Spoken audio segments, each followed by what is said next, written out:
ఆడవాళ్ళు ఎక్కువ మటుకు వాళ్ళే నలుగురు ఫ్రెండ్స్ కలిసినప్పుడు కూడా హెల్త్ ఇష్యూస్ ఉంటే ఒకరికొకరు చెప్పుకుంటారు. నీకు ఇటువంటి ఇష్యూ వచ్చిందా? ఏం చేయాలి? ఇలా ఉంటాయి అనేది ఎక్కువ అనమాట.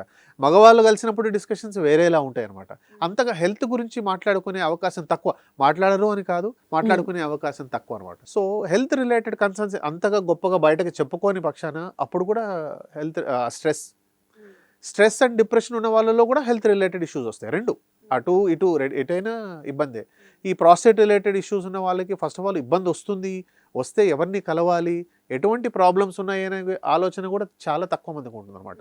ఇంకా అసలు టెస్టిక్యులర్ క్యాన్సర్‌కి సంబంధించింది ఎలా తెలుసుకోవాలి? ఇప్పుడు ఈ ఈ సందర్భంగా ఈ టెస్టిక్యులర్ క్యాన్సర్స్ అనేది ఓవరాల్‌గా ఇన్సిడెన్స్ అంటే మనకు భారతదేశంలో అంత ఎక్కువగా లేదండి. పాశ్చాత్య దేశాలతో పోల్చుకుంటే మనలో తక్కువే. సో, అందుకు అవగాహన కూడా తక్కువే అనమాట.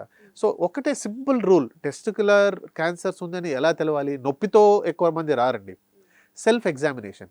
ఎలాగైతే ఆడవాళ్ళలో బ్రెస్ట్ ఎగ్జామినేషన్ చెప్తారో బ్రెస్ట్ క్యాన్సర్‌కి, అలాగే మగవాళ్ళలో కూడా టెస్టిక్యులర్ క్యాన్సర్స్ ఎలా తెలుస్తది? సెల్ఫ్ ఎగ్జామినేషన్‌తోనే తెలిసే అవకాశం అనమాట.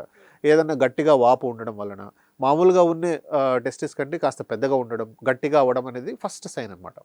సో, దీని ద్వారా చెప్పేదేంటంటే self examination is the most important thing in testicular cancer.